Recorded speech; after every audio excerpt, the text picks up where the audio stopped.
जय हिंद मेरे साथियों, मैं आप लोगों के बीच में कक्षा 12 की फिजिक्स पर बात करेंगे और मैं आशा करता हूं कि आप अच्छे होंगे, मस्त होंगे, जिंदाबाद होंगे, जहां भी होंगे स्वस्थ होंगे। और हम लोग को पता है कि कक्षा 12 में फिजिक्स में कुछ पॉइंट्स पढ़े हुए हैं और कुछ पॉइंट्स अभी बचा हुआ है प्रकाश में। तो हम लोग के पास आशा करता हूं कि मैक्सिमम 3-4 दिन और क्लास चलेगा, हमारे पास एक लेसन पूरा कंप्लीट हो जाएगा, जिससे कि यहाँ से आपका यदि प्रश्न बनता है, आंकिक प्रश्न हो गया, परिभाषा हो गया, तो सारी चीज़ों को देखते हुए काम किया गया है। और मैं आशा करता हूँ कि आपको जो भी टॉपिक पढ़े होंगे अच्छे से पढ़े होंगे। और मैं बोला भी था और कहा भी था कि आपको एक सप्ताह तक मेरी क्लास में जुड़ना है, फिर उसके बाद मुझे बताना है कि हमारी क्लास कैसे लगी। एक क्लासेस कहाँ मिलेगी? तो यूट्यूब पर फ्री क्लासेस है। क्या यूट्यूब पर मुझे पूरा खोजना पड़ेगा? नहीं, हमारे पास प्लेलिस्ट बनाया गया, प्लेलिस्ट में जाएंगे तो सबसे पहले वहाँ फिजिक्स दिखेगा, फिजिक्स पर देखेंगे, फिर उसी तरह केमिस्ट्री दिखेगा। इस तरह का वहाँ पर हमारे पास प्लेलिस्ट बना हुआ है और उसी से हम लोग निकाल कर पढ़ सकते हैं, जिससे कि वहाँ पर क्लिक करेंगे तो हमको स्पष्टीकरण हो जाएगा कि हमको ये टॉपिक में क्या क्या प्रॉब्लम है। एक पॉइंट देखो, शुरू में हम लोग विस्तार से पढ़ते हैं, जब हम रिवीजन करवाएंगे तो उसको शॉर्ट में करवाएंगे, तो इसलिए कि तब उस समय मैं सारी चीज़ें नहीं बता पाऊँगा, तो हम शॉर्ट तरीके से बताएंगे। लेकिन अभी हम लोग पास समय है तो हम लोग शॉर्ट में नहीं पढ़ेंगे और हम विस्तृत से पढ़ेंगे, अच्छे से पढ़ेंगे एक एक पॉइंट। और जानते हैं कि इस बार का जो पेपर का जो एवरेज रहा, लिखने के भी दिया था ज़्यादा और लगाने के लिए भी दे दिया था। नंबर वही है लेकिन संख्या लिखावट की लगाने की बढ़ गई है, इसलिए आपको पेपर की डायरेक्शन को देखते हुए हम लोग को चलना है, ठीक है। अब हम लोग के बीच में आज प्रिज्म के बारे में पढ़ेंगे। प्रिज्म होता क्या है, प्रिज्म के तरह काम करते हुए चलेंगे। देखिए, प्रिज्म की यदि मैं बात करता हूं तो हमारे पास प्रिज्म द्वारा प्रकाश का अपवर्तन तथा परिक्षेपण के बारे में, मतलब प्रिज्म, सिंपल से मैं बात करता हूं, प्रिज्म होता है। इसी में और बात किया जाए प्रिज्म द्वारा प्रकाश, पूरा लिखा जाए तो प्रिज्म द्वारा प्रकाश का अपवर्तन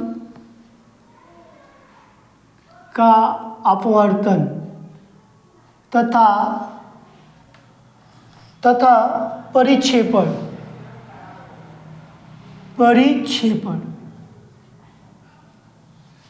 देखिए, ये सारी चीज़ों को हमको यहाँ पर देखने को पेपर में मिलता रहता है। कुछ यहाँ से मेरे पास क्या क्या बनता है, परिभाषा बनता है, इसमें हमको क्या क्या पढ़ना पड़ेगा, परिभाषा पढ़ना पड़ेगा, आंकिक प्रश्न पढ़ेंगे, इसी के साथ साथ हमारे पास सूत्र होगा। बस इसमें 3 ही चीज़ कुछ पढ़ना है। क्या इसमें प्रिज्म में क्या डेरिवेशन नहीं है? डेरिवेशन नहीं पढ़ना है, सिर्फ यहाँ पर हमको क्या पढ़ना है, डिफिनीशन पढ़ना है, न्यूमेरिकल पढ़ना है और फार्मूला पढ़ना है। इसी 3 का एवरेज इसमें रहेगा इस टॉपिक में, जो कि हमारा टॉपिक आज ही कंप्लीट हो जाएगा। जैसे मैंने बताया था कि मानव नेत्र से संबंधित जो भी बात हो वही तो मैंने एक ही वीडियो में कंप्लीट किया गया। उसी तरह प्रिज्म द्वारा प्रकाश का अपवर्तन तथा परिक्षेपण की बात किया जाएगा। तो यही 3 चीज़ का एवरेज हमको लेकर चलना है। तो कोशिश किया जाए कि हम लोग आज तीनों चीज़ कंप्लीट कर लेंगे। और अब प्रिज्म में आज यहाँ से जैसे कि बहुविकल्पी में प्रश्न पूछा जाता है, लॉन्ग में भी प्रश्न पूछा जाता है, और सारी चीज़ों के बारे में हम लोग देखते चलेंगे। सबसे पहले मैं बात करूंगा परिभाषा। अब प्रिज्म सबको पता है कि प्रिज्म किस तरह का होता है। आप देखो, मैं प्रिज्म बनाकर दिखा देता हूँ, फिर उसके बाद हम चलते हैं। देखिए, प्रिज्म की बात करते हैं। यहाँ पर मैंने सूर्य बनाया, सूर्य क्या है, सूर्य भगवान है। आप देखिए सूर्य है, तो सूर्य की किरण जो होती है इस पे पड़ती है, किस पे, प्रिज्म की यदि बात किया जाए प्रिज्म पड़ती है। प्रिज्म पढ़ने के बाद वो क्या होती है, यहीं से अलग अलग भागों में 7 भागों में क्या होती है, विभक्त होती है। 7 भागों में क्या होती है, जो विभक्त होती है, 1 2 3 4 5 6 7, ठीक है, जिसका नाम विज्ञो रखा है। और इसी यहाँ पर्दा बनाया जाता है, इसका नाम होता है पर्दा। अब पर्दा पर जब सारी किरणें पड़ती है तो हम लोग क्या करते हैं, पर्दा पर जो किरण पड़ती है उसी को हम लोग यहाँ पर बताते हैं कि विज्ञोर नाम से इसी के बारे में हमको प्रिज्म के दिखा जाए तो इसी में हमको बात करना है। अब प्रिज्म में श्वेत मतलब 7 रंग होता है। प्रिज्म में कितने रंग होते हैं? 7 रंग होते हैं। 7 रंग की बात करें, प्रिज्म में देखा जाए 7 रंग होते हैं, आपको सबको पता है। लेकिन सबसे अधिक प्रयोग करने वाला जो बात किया जाता है प्रिज्म में, तो हम लोग बैगनी और लाल की बात किया जाएगा। इसी दोनों पर ज़्यादा पढ़ेंगे, जिसपे कि हम लोग को पता चल जाएगा कि यदि इससे रिलेटेड प्रश्न पूछता है तो हम लोग बैगनी और लाल के बारे में बता सकते हैं। अब इसके बारे में बताऊंगा कहाँ पर इसका तरंग दैर्ध्य कहाँ पर अधिक होता है। तरंग दैर्ध्य इसका क्या होता है? बैगनी का अधिक होता है, लाल का कम होता है। तो इस तरह के हमको बात को यहाँ पर पढ़ना है, इसी तरह सारी चीज़ों के बारे में हमको सीखना है। तो हम लोग परिभाषा अब लिखते हुए चलेंगे। आपको प्रिज्म के बारे में बताया, प्रिज्म के बारे में इस तरह का होता है, ठीक है। हेडिंग डालेंगे मेरे साथ साथ। हेडिंग में सबसे पहले डालेंगे क्रांतिक कोण, डालेंगे क्रांतिक कोण। देखिए क्रांतिक कोण क्या होगा, लिखिएगा सघन माध्यम बना, सघन माध्यम बना वह, सघन माध्यम बना वह आपतन कोण जिसके लिए, आपतन कोण जिसके लिए सघन माध्यम बना वह आपतन कोण जिसके लिए विरल माध्यम में,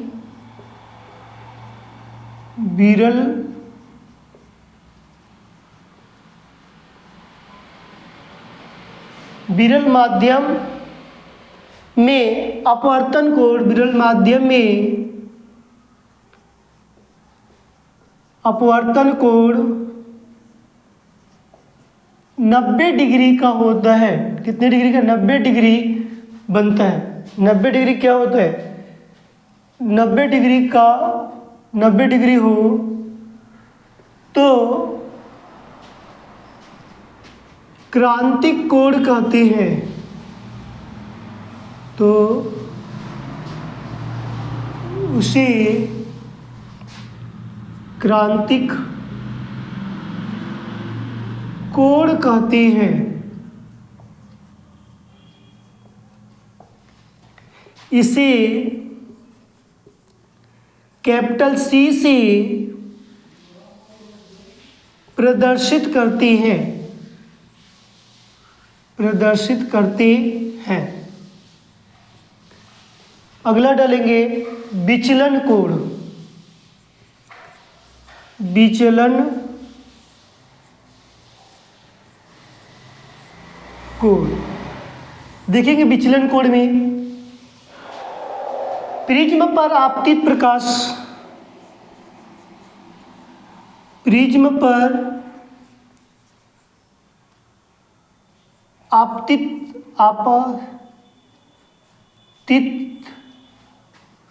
प्रिज्म पर आपतित प्रकाश किरण, प्रकाश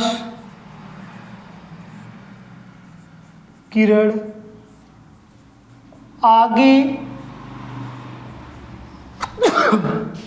आगे की ओर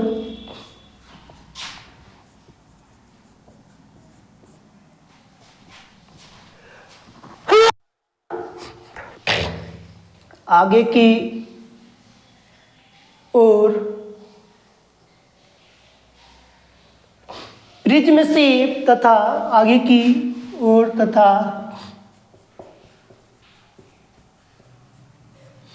प्रिज्म से निर्गत प्रकाश किरण, प्रिज्म से निर्गत प्रकाश किरण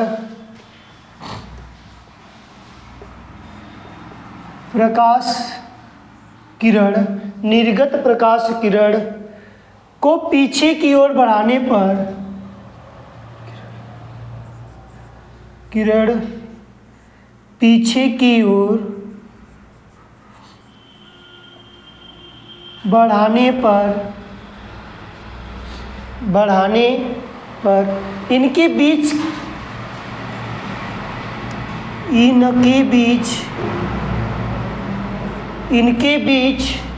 बने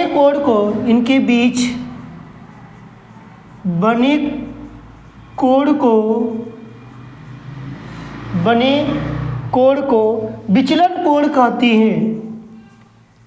कोण को विचलन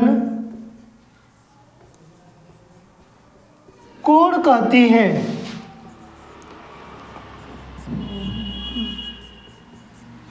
इसे डेल्टा से प्रदर्शित करते हैं। इसे डेल्टा से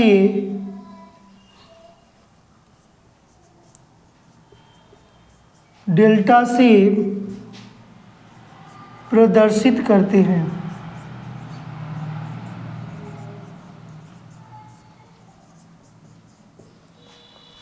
देखिए, क्रांति कोण किसे कहते हैं? सघन माध्यम का बना हुआ आपतन कोण, मतलब कोई भी सघन माध्यम ही बोला गया है कि आपतन कोण के लिए विरल माध्यम में अपवर्तन कोण क्या होगा? 90 डिग्री का होगा। विरल माध्यम में क्या हो जाएगा? अपवर्तन कोण 90 डिग्री का हो तो उससे हम क्या करते हैं? क्रांति कोण कहते हैं। क्रांति कोण को किस सहायता C से प्रदर्शित किया जाता है। प्रिज्म मतलब विचलन कोण किसे कहते हैं? तो प्रिज्म पर आपतित कोण। कोई प्रिज्म है जिससे प्रकाश बनाया था, प्रिज्म पर बात किया गया। प्रिज्म ये है मेरे पास, त्रिभुज के आकार का होता है।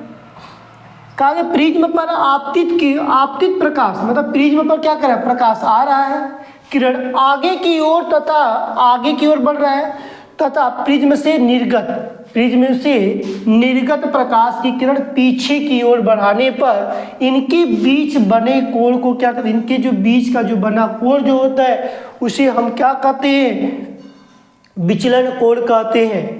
विचलन होता है, विचलन कोण कहते हैं। इसे डेल्टा से प्रदर्शित करते हैं। इसे किससे प्रदर्शित करते हैं? डेल्टा से प्रदर्शित करते हैं। एक बार और देखिए, सघन माध्यम का बना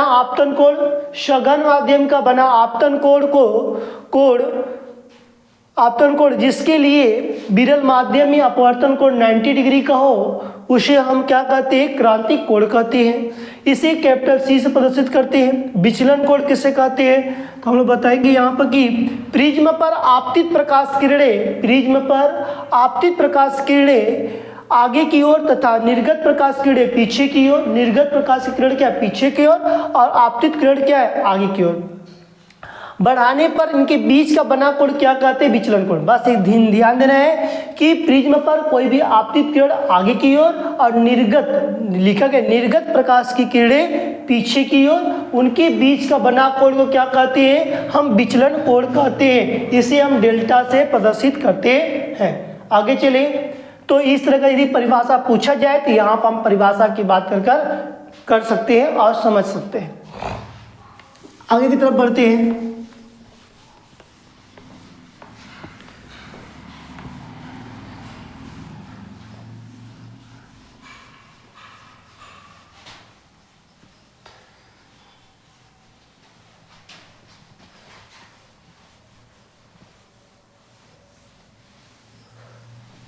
देखिए नेक्स्ट की मैं बात करूँ, अगला पॉइंट हमारे पास होगा कि वर्ण विक्षेपण। ज्यादा इससे परिभाषा नहीं है, 4-5 परिभाषा। वर्ण विक्षेपण,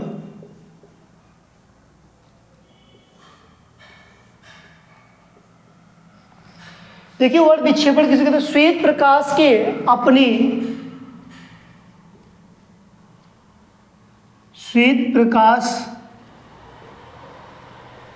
के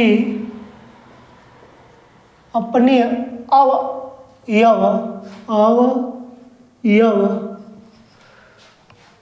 रंगों में विभक्त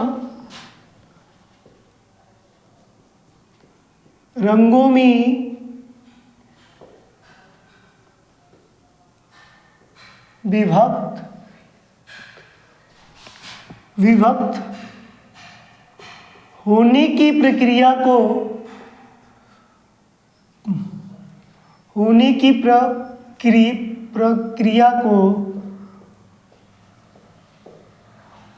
वर्ण विक्षेपण कहते हैं। वर्ण विक्षेपण कहते हैं। वर्ण क्या कहते हैं? विक्षेपण कहते हैं। प्रक्रिया क्या कहते हैं? वर्ण विक्षेपण कहते हैं। मतलब कोई भी श्वेत प्रकाश है, समझिए मेरी बात, श्वेत प्रकाश के अपने, मतलब कोई भी प्रकाश जब किरण आती है तो एक श्वेत प्रकाश किरण की बात करते हैं। जब श्वेत प्रकाश किरण आने की अपने रंगों में विभक्त होने की प्रक्रिया, अपने रंग, सही बात है कि नहीं? जब श्वेत किरण जब आती है तो बोला गया कि जब विक्षेपित होती तो अपने रंग को बताती कि भाई किस रंग में हूँ। तो इसीलिए यहाँ बात किया गया कि श्वेत प्रकाश किरणें अपने आया रंगों में विभक्त होने की प्रक्रिया क्या कहते हैं? वर्ण विक्षेपण कहते हैं। अगला डालेंगे वर्ण विक्षेपण क्षमता। वर्ण विक्षेपण क्षमता।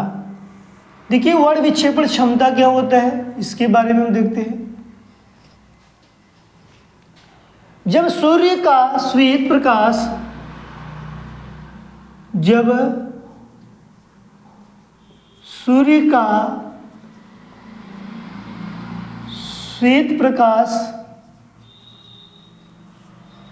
जब सूर्य का श्वेत प्रकाश एक पतले प्रिज्म से, एक पतले प्रिज्म से, एक पतले प्रिज्म से गुजरता है, गुजरता है, बैंगनी तथा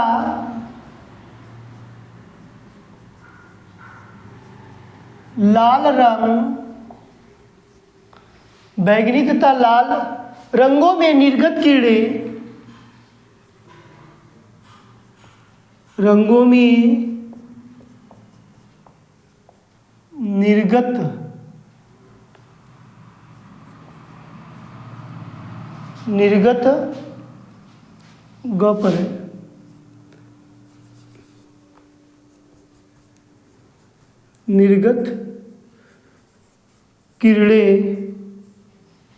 निर्गत किरणें के बीच उत्पन्न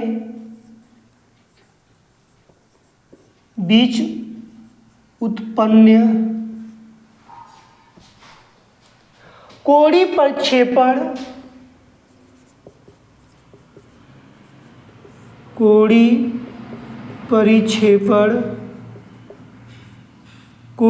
परिक्षेपण तथा मध्यवर्ती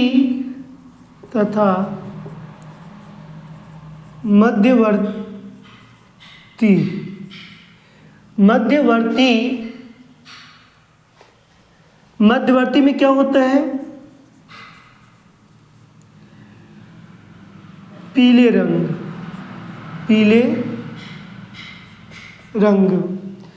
किस रंग की? पीले रंग की बात करते हैं। किरण के लिए विचलन कोण, किरण के लिए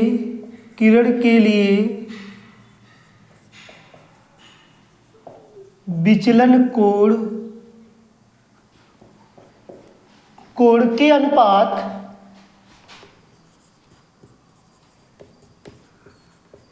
अनुपात को प्रिज्म के पदार्थ अनुपात,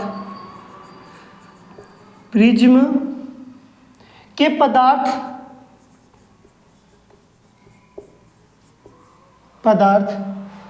की वर्ण विक्षेपण क्षमता कहते हैं। पदार्थ की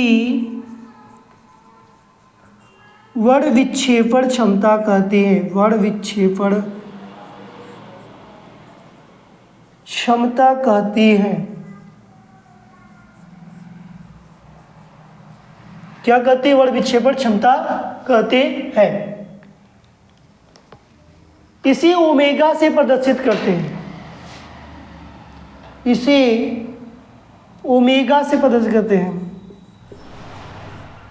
इसे ओमेगा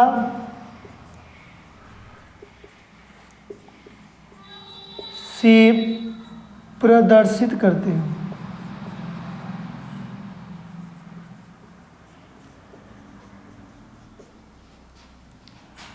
अब देखिए इसके लिए हम सूत्र की बात करेंगे तो हम सूत्र एक ही बार लिखेंगे, इसके बाद पहले समझ लेते हैं।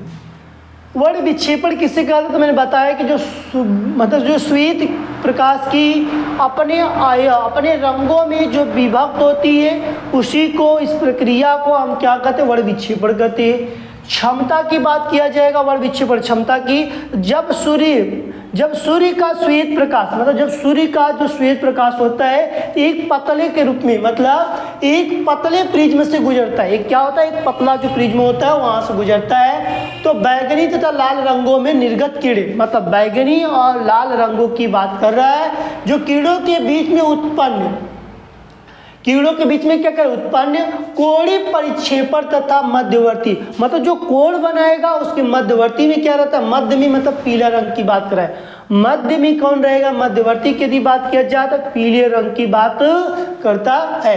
किरण के लिए विचलन कोण के अनुपात प्रिज्म के पदार्थ की वर्ण विक्षेपण क्षमता कहते हैं। इसी को हम क्या कहते हैं? वर्ण विक्षेपण क्षमता कहते हैं। तो इस तरह की जो प्रक्रिया की यदि बात किया जाए तो हम क्या कर सकते हैं? दर्शा सकते हैं और बता सकते हैं। मतलब कि आपको क्लियर हो गया कि यहाँ पे यदि प्रिज्म बनाया गया है तो पर्दे पर जो किरण 3 ठे ऊपर है, एक बीच वाली, 3 ठे इसे नीचे की बात किया जाता है, 3 ठे, तो जो बीच वाली है वही क्या होगी? पीले रंग की बात कर रहा है, यही बोला गया है।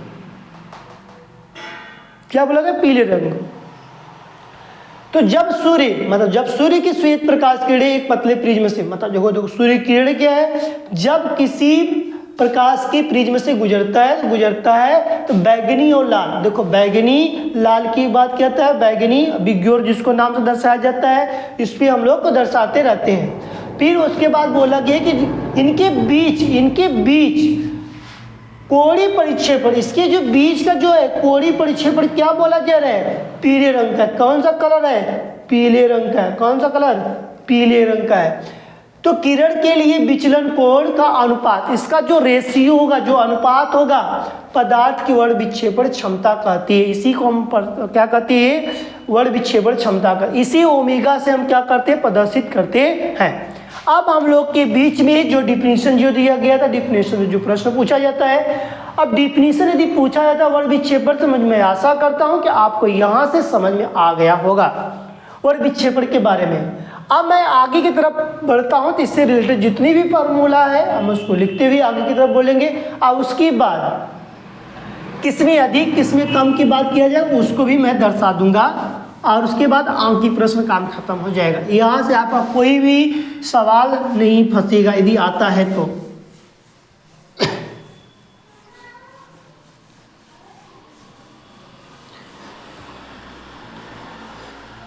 देखिए नेक्स्ट, अब हम इसकी पूरी फार्मूला की ज्ञात करेंगे। फार्मूला के बाद हम लोग पहले इसके ज्ञात कर लेते कहाँ पर अधिक कम बेसी की बात किया तो उसकी, फिर उसके बाद फार्मूला लगा लेंगे।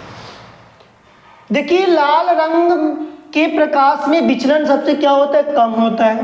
पॉइंट बना लीजिएगा, नोट डाल लीजिएगा, नोट डाल के लिख लीजिएगा। यहाँ से कोई पूछता है तो हम लोग क्या करेंगे? पॉइंट में लिख लेंगे। पहले पॉइंट में लाल रंग के प्रकाश का, लाल रंग के प्रकाश का, लाल रंग के प्रकाश का विचलन सबसे कम होता है। प्रकाश का विचलन सबसे कम होता है।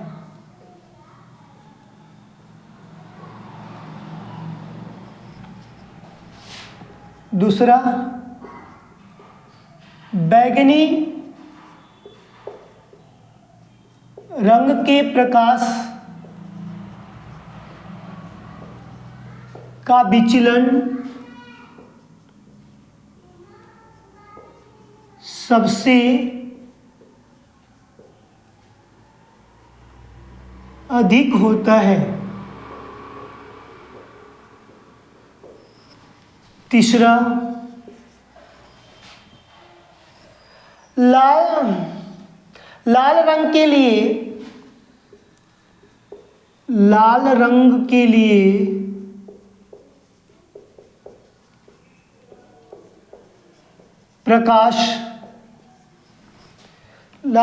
लिए प्रकाश का अपवर्तन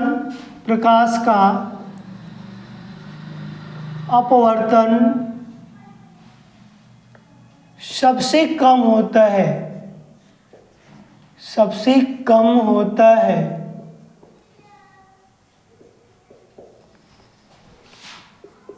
तो लिखेंगे यहाँ पर बैगनी रंग के लिए प्रकाश का अपवर्तन सबसे अधिक होता है।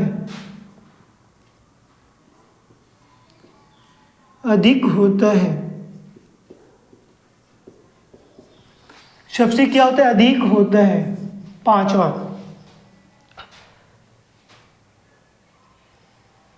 अपवर्तनांक कर देना कुछ, ठीक। लाल रंग की प्रकाश किरण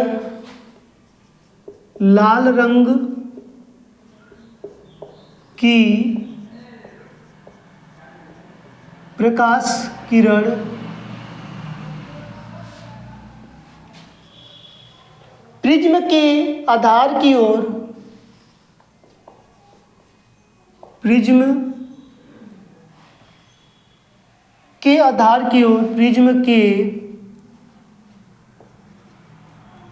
आधार की ओर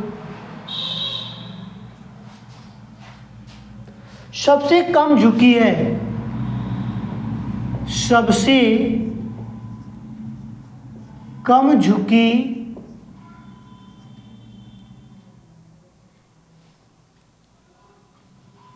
कम झुकती है।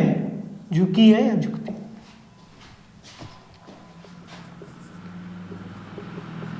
बैगनी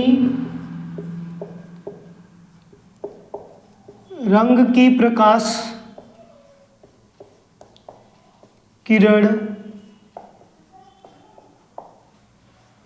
प्रिज्म के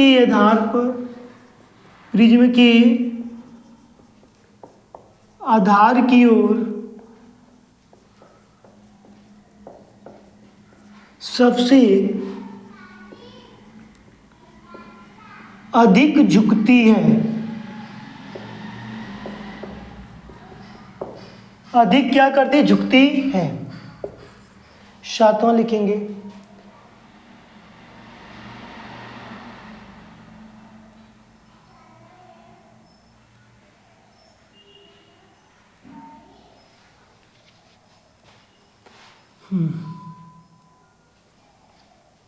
लाल रंग का तरंगदैर्ध्य लाल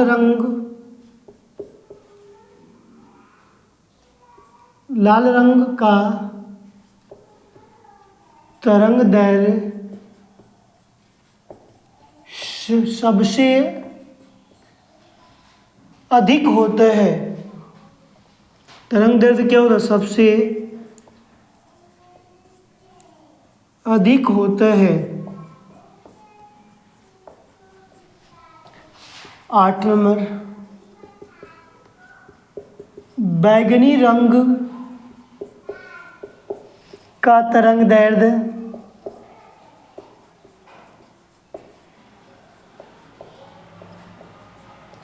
सबसे कम होता है।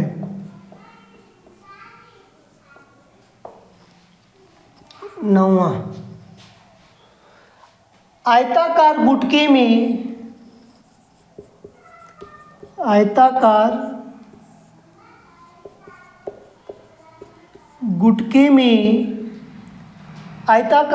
में श्वेत श्वेत प्रकाश का वर्ण विक्षेपण नहीं होता है, वर्ण विक्षेपण नहीं होता है।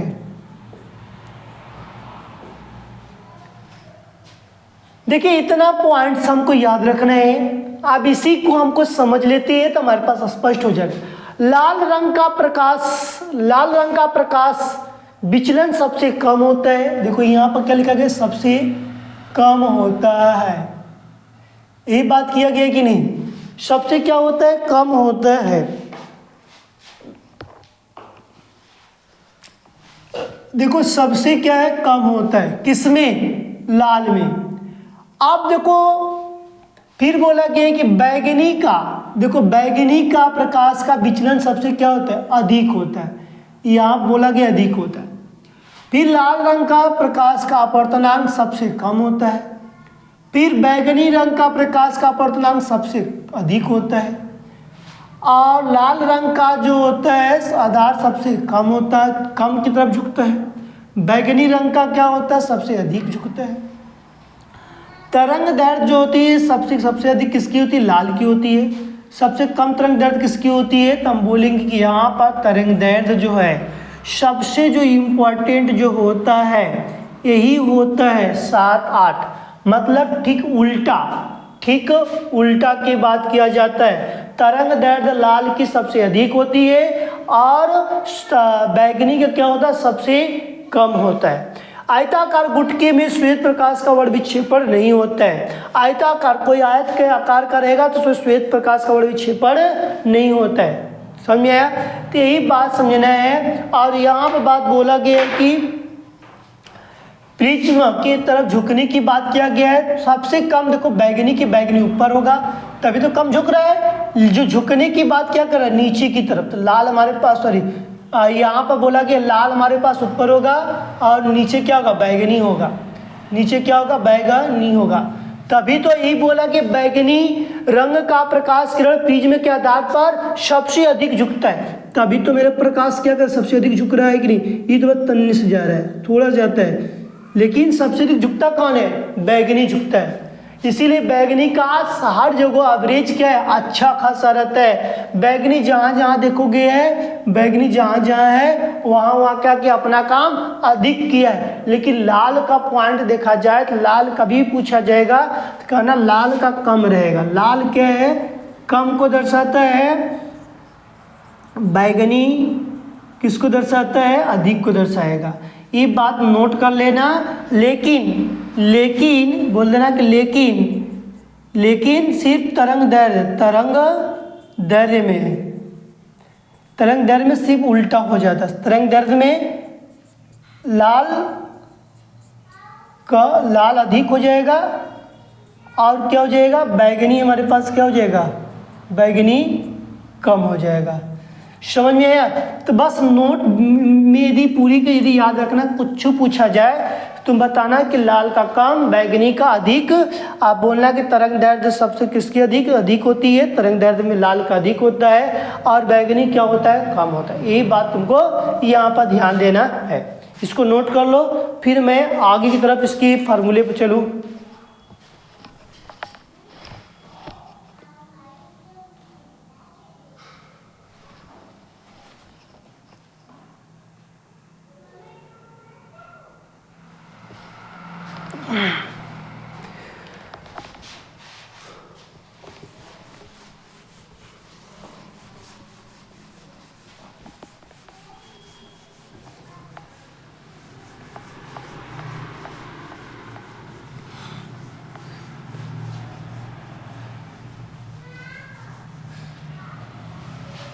ये नोट्स में डाल कर आप लोग लिखे होंगे।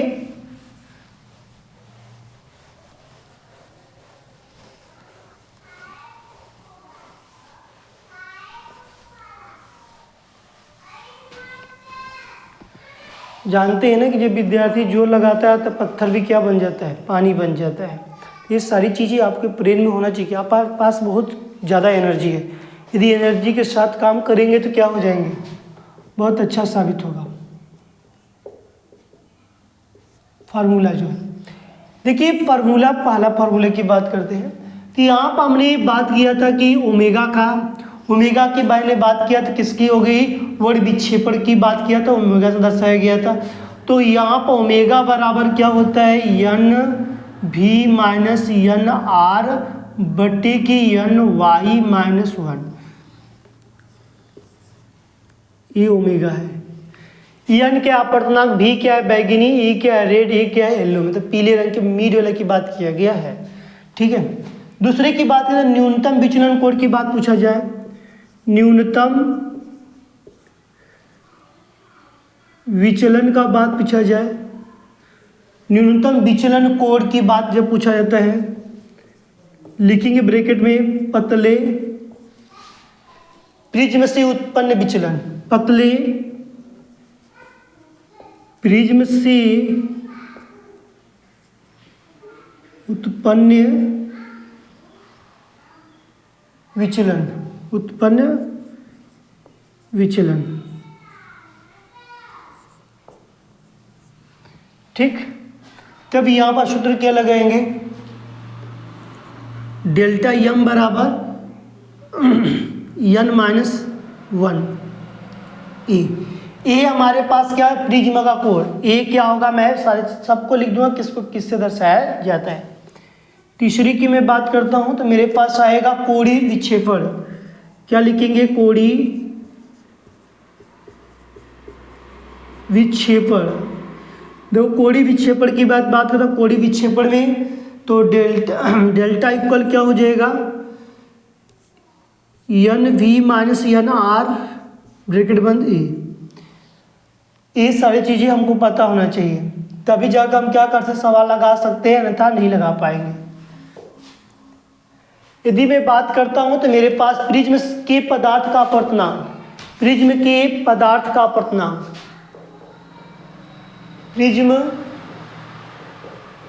के पदार्थ अपवर्तनांक, अपवर्तनांक एन से, स्मॉल एन से,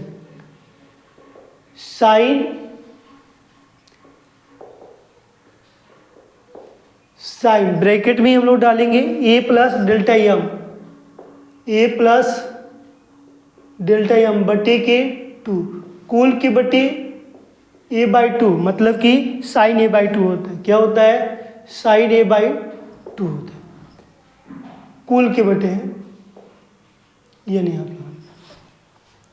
तो यहाँ पर जो मैं बात किया तो इस तरह के मेरे पास फार्मूला बनता है। एक और आपतन कोण की बात किया जाता है, आपतन कोण के लिए बात किया जाता है, आपतन कोण किससे दर्शाया जाता है, आई से। तो आई इक्वल क्या हो जाता है, तो हम लोग बताते हैं कि ए प्लस डेल्टा एम बटे के 2। ठीक है, 3 हो गया, ये 4 हो गया आपके पास, ये कितना हो गया 5। तो ये सब हमारे पास कोणीय विक्षेपण को थीटा से, हाँ इसका नाम जान लीजिए किसको किससे दर्शाते हैं। तो हम एन पहले वी की बात करेंगे, एन आर की बात कर लो, फिर उसके बाद ए की बात कर लो, इसका नाम देख लो, ये सब सारी चीज़ें लिखा गया है कि ए क्या है, और ये तो पता चल गया कि क्या है।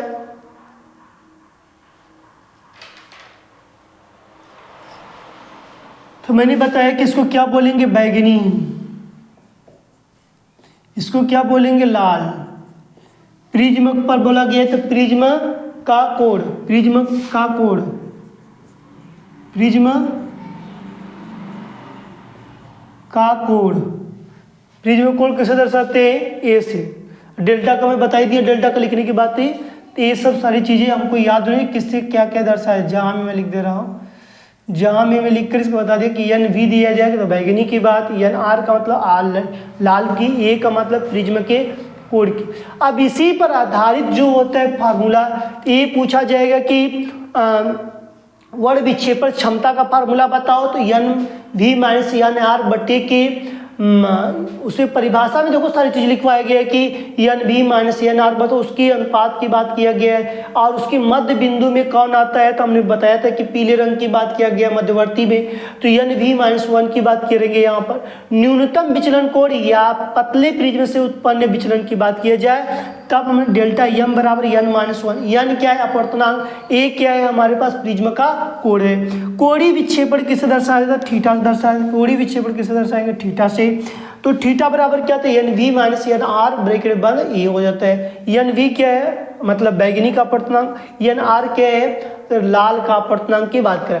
प्रिज्म के पदार्थ का अपवर्तनांक, प्रिज्म पर जो पदार्थ की अपवर्तनांक की बात करें तो एन बराबर साइन ब्रैकेट में ए प्लस डेल्टा एम बटे के 2 कुल मतलब कुल के बटे फिर दिया गया साइन ए बाई 2 की बात किया गया, यही चीज सारी चीजें लिखा गया। आपतन कोण किससे दर्शाया जाएगा, आई से दर्शाया गया है, जो कि आई बराबर लिखा गया है यहाँ पर सही तरीके से लिखे।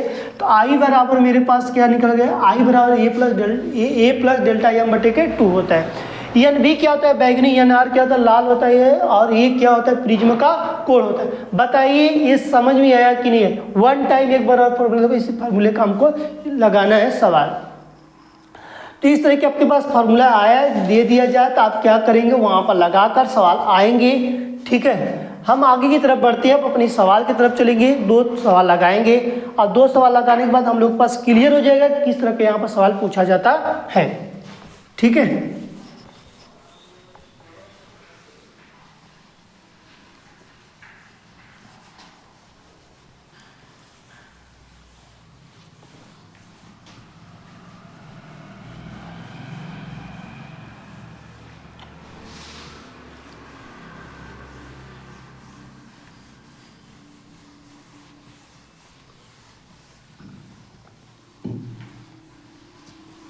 देखिए सवाल को देखेंगे।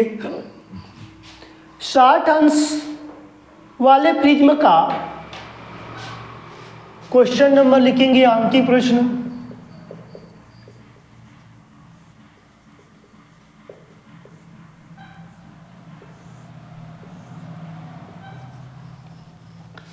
साठ अंश कोण वाले 60 अंश कोण वाले प्रिज्म का पीले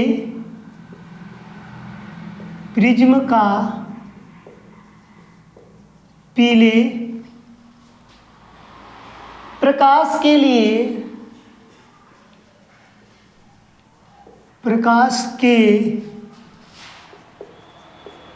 लिए न्यूनतम विचलन कोण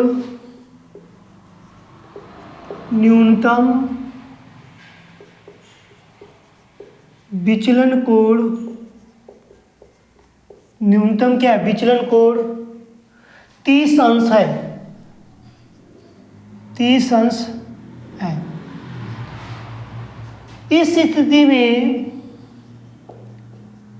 इस स्थिति में आपतन कोण का मान क्या होगा, आपतन कोण का मान क्या होगा। देखिए हल में लिखेंगे, बोला गया है कि 60 अंश कोण वाले प्रिज्म का कोण कितने दिए गए, मतलब कोण प्रिज्म का कोण किससे दर्शाते हैं, ए से। प्रिज्म का कोण किससे दर्शाएंगे, ए से, मतलब यहाँ पर 60 अंश दे दिया गया। पीले रंग के न्यूनतम मतलब बोला गया पीले प्रकाश के लिए न्यूनतम विचलन कोण, मतलब कि विचलन कोण का मतलब यहाँ बात करेंगे तो हमारे पास डेल्टा यम की बात किया जाएगा। डेल्टा यम बराबर कितना हो गया 30 डिग्री। अब बताओ क्या बोला गया, आपतन कोण का वैल्यू कितनी है, आपतन कोण को पता है कि आई से दर्शाया, अभी जस्ट फॉर्मूला बता क्या है। अब बताओ आई बराबर होता है क्या है, आपतन कोण बराबर होता है क्या है, बोलोगे आपतन कोण बराबर क्या होता है मुझे बताओ जल्दी फॉर्मूला। तो ए प्लस डेल्टा एम बट्टे के 2, ए प्लस डेल्टा एम बट्टे के 2, यही हमारे पास क्या होता सूत्र होता। मैं तो यही बात किया था कि हमको कैसे पकड़ना, मैं बताया था कि देखो हमको जब तक हम लोगों को समझेंगे नहीं तब तक हम लोग कुछ नहीं कर पाएंगे। लगता है कि बड़े बेकार है, स्थितियाँ डाउन है, लेकिन जो बच्चा ईमानदारी से 5, 6 पढ़ रहा है, हमारे लिए वही काफ़ी होता है। हमारा वही काफ़ी है कि यदि एक बच्चा अच्छे से मिल जाए तो उसको इतने अच्छे से पढ़ाया जाए कि जिससे कि उसका नंबर का ग्रोथ अच्छा बने। ठीक है, इसलिए आई बराबर ए प्लस डेल्टा एम बट्टे के 2 का प्रयोग करेंगे। आई बराबर लिखेंगे ए की वैल्यू कितनी है 60 प्लस इसकी वैल्यू कितनी 30 बट्टे के 2। आई बराबर कितना हो गया 90 हो गया बट्टे के 2 से काट दिया तो कितना गया 45। आई बराबर कितना नहीं गया 45 डिग्री। 45 आंसर आएगा कि नहीं आएगा? क्लियर हुआ? कैसे आपको पता चल जा रहा है कि इसका मान ये है, किसका मान क्या है? दिया गया कि 60 अंश कोण वाले प्रिज्म का, तो मैं लिखवाया था कि प्रिज्म का कोण कितना है 60 अंश है। पीले रंग के प्रकाश के लिए न्यूनतम कोण विचलन कोण कितना दिया है डेल्टा एम। विचलन के कोण को मैं बताया हूँ कि डेल्टा एम से बताया जाता, डेल्टा से दर्शाया जाता है। तो यहाँ पर डेल्टा एम की बात करेंगे, मीड की बात किया गया, मध्य की बात। तो यहाँ पर मेरे पास इस स्थिति में बात किया जाए तो मेरे पास आई की बात बोला कि आपतन कोण ज्ञात करो, इसको आई से दर्शाते हैं। अभी जस्ट मैं लिख कर आया हूँ। आई बराबर क्या होता है ए प्लस डेल्टा एम बट्टे का 2 होता है। ए की वैल्यू 60 है, डेल्टा एम की वैल्यू क्या है 30 है। 60 और 30 जोड़े 90, 2 से भाग गया तो 45 बार में कट गया, तो यही आई वैल्यू क्या हो गया 45। आगे के सवाल देखते हैं हम लोग के पास। अगला सवाल क्या होता है? अगला सवाल देखेंगे। अगला सवाल बहुत इंपॉर्टेंट होने वाली है। यदि इस तरह का सवाल आए तो आप देखेंगे ना, तो सवाल इस तरह का बार बार पूछता रहता है। यदि हम लोग नहीं लगाते तो थोड़े बड़े बेकार इंसान होते हैं। दूसरा अंक की प्रश्न देखिए। दूसरा सवाल हमारे बीच में दिया जाता है कि 1 मिनट प्रश्न के बस।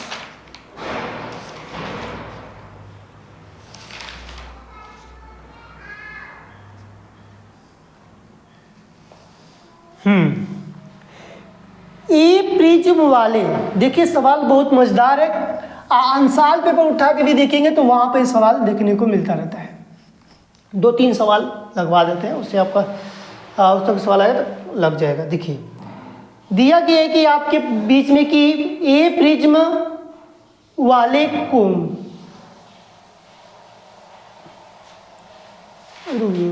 लिखो दूसरा सवाल लिखो, इसको बता रहे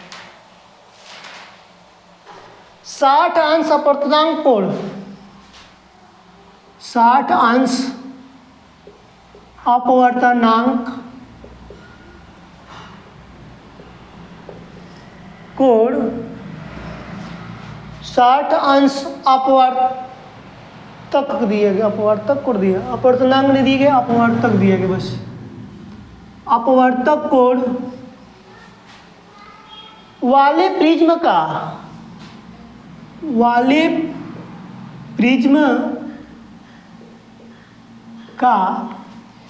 पीले प्रकाश के लिए, देखो पीले प्रकाश के लिए, पीले क्या है प्रकाश के लिए, प्रकाश के लिए अपवर्तनांक, अब दिया गया इसका अपवर्तनांक √2 है। √2 क्या है 2 है। अल्पतम विचलन की स्थिति में, अल्पतम विचलन की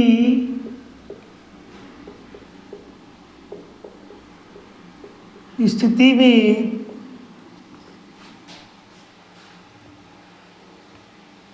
ज्ञात कीजिए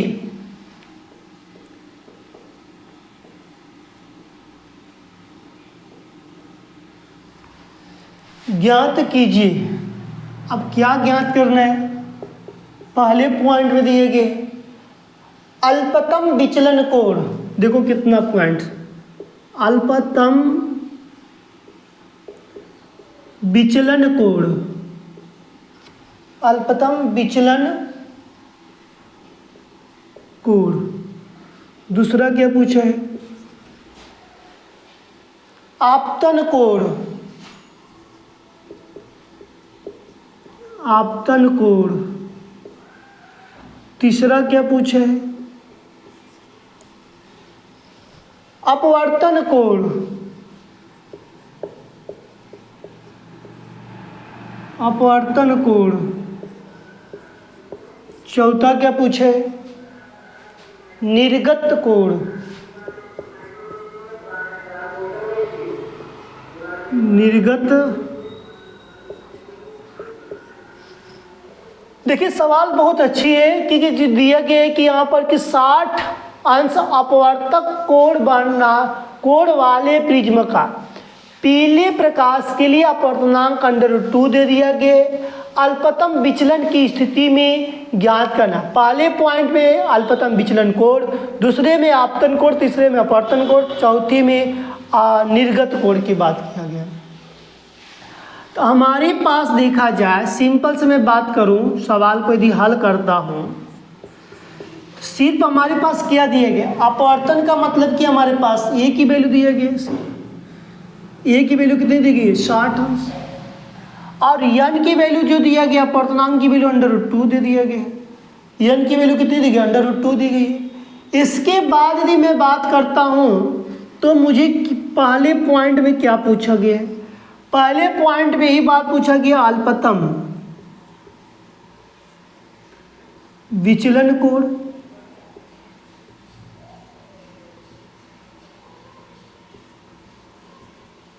पहले में तो यही पूछा गया है।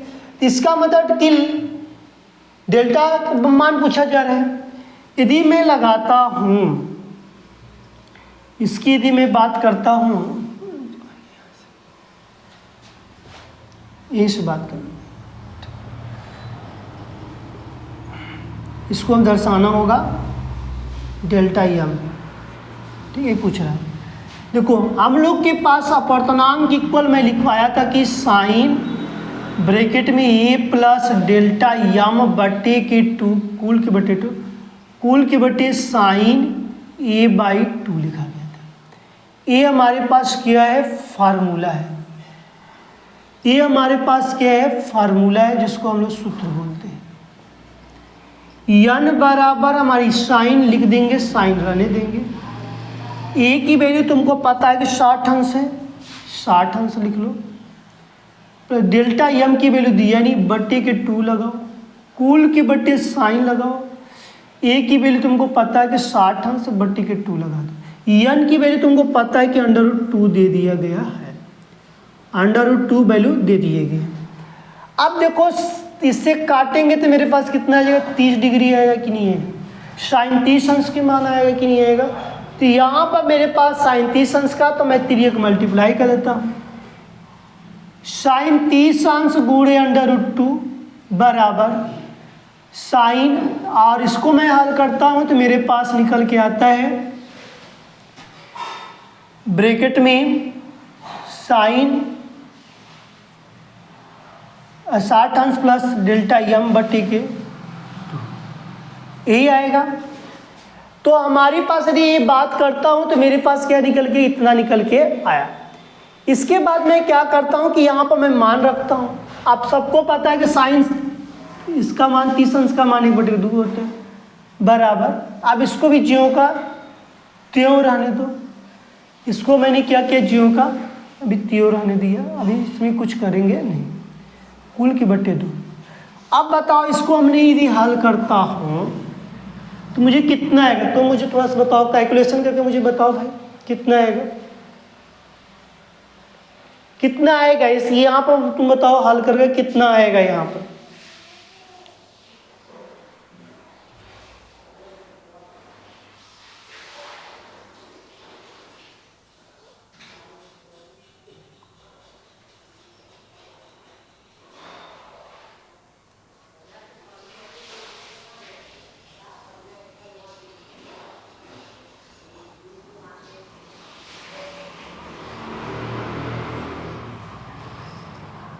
नहीं समझे? देखो यदि मेरे पास देखा जाए साइन 60 अंश का अंडर 3/2 होता है, 2 से 2 से काट देना तो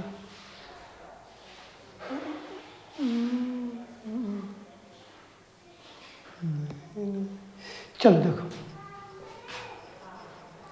इसका मैं गुणा करता हूँ, मैं गुणा करता हूँ तो मेरे पास अंडर रूट 2/2 आ जाएगा। कितना आ जाएगा? 2/2 आ जाएगा, यही आएगा, बराबर साइन 60 अंश प्लस डेल्टा यम पूल के बटे 2, यही है।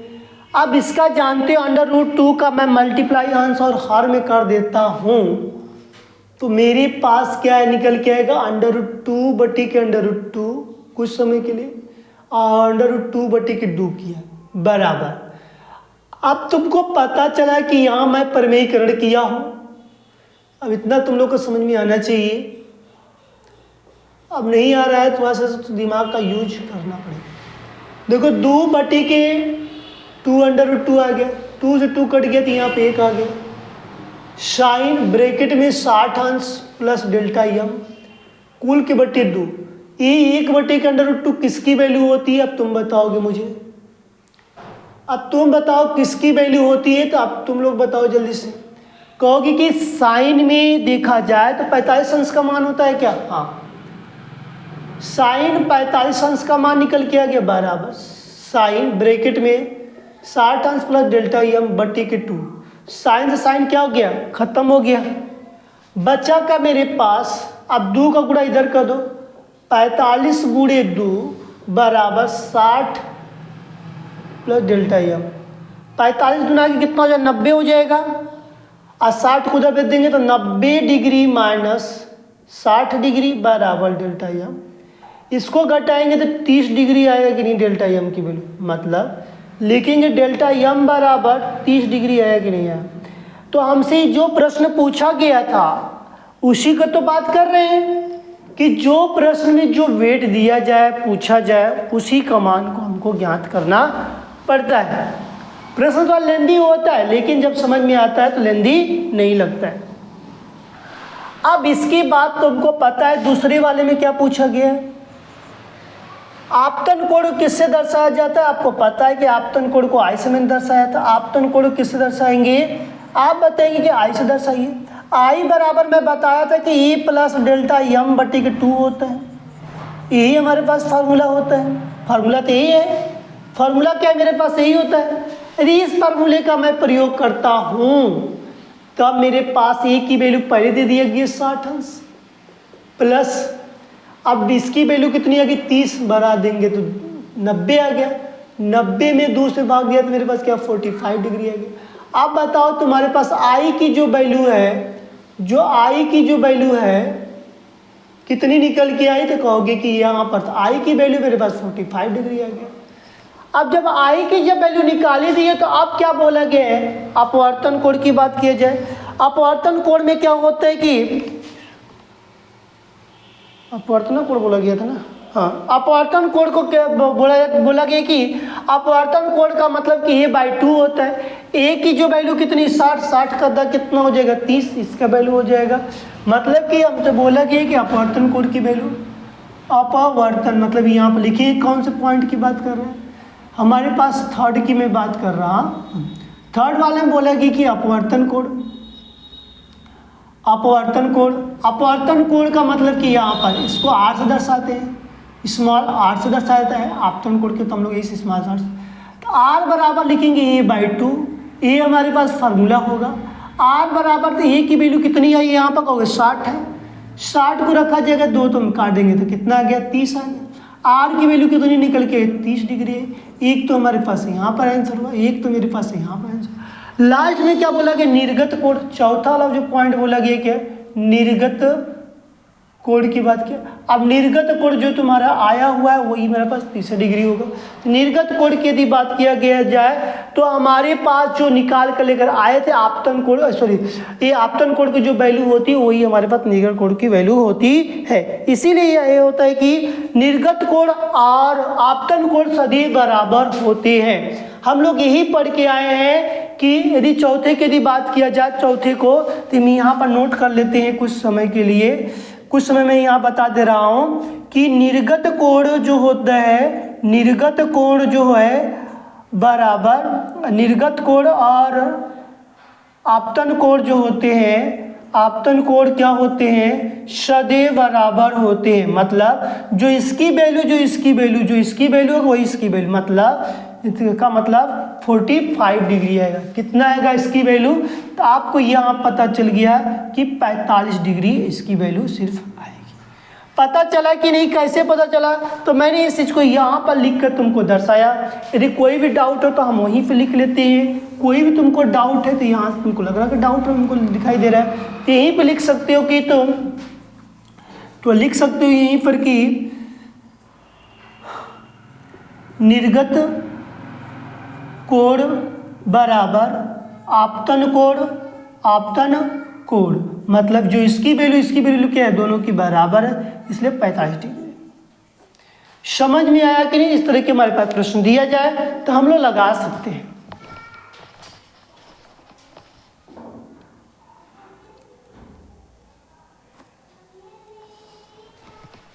देखिए अब इसको देखने के बाद हम लोग के पास समझ में आ गया किस तरह का प्रश्न यहाँ पूछा गया है।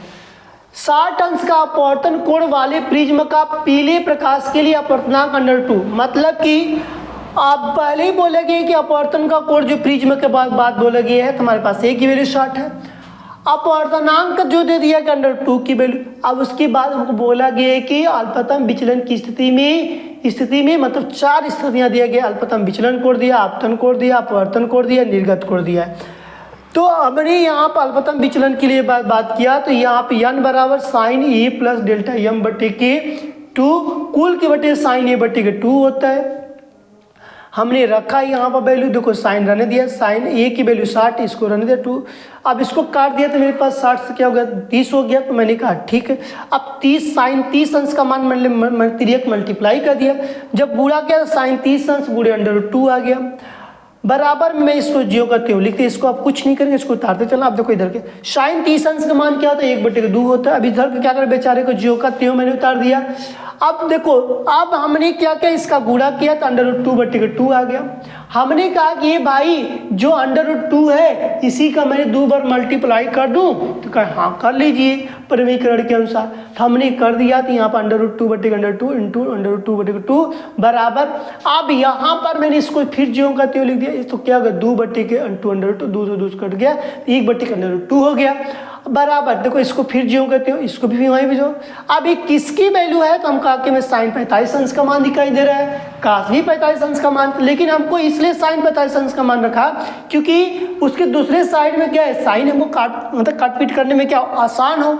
जब देखा कि यहाँ भी साइन यहाँ भी साइन, दोनों जो साइन, तो मैंने साइन लिख दिया। तो साइन 45 अंश, तो साइन से कट गया तो 45 अंश हो गया।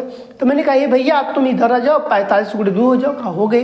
तो 60 अंश प्लस डेल्टा एम, तो 45 गुना के 90 माइनस आइए क्या 75 का देते क्या 60 आ गया।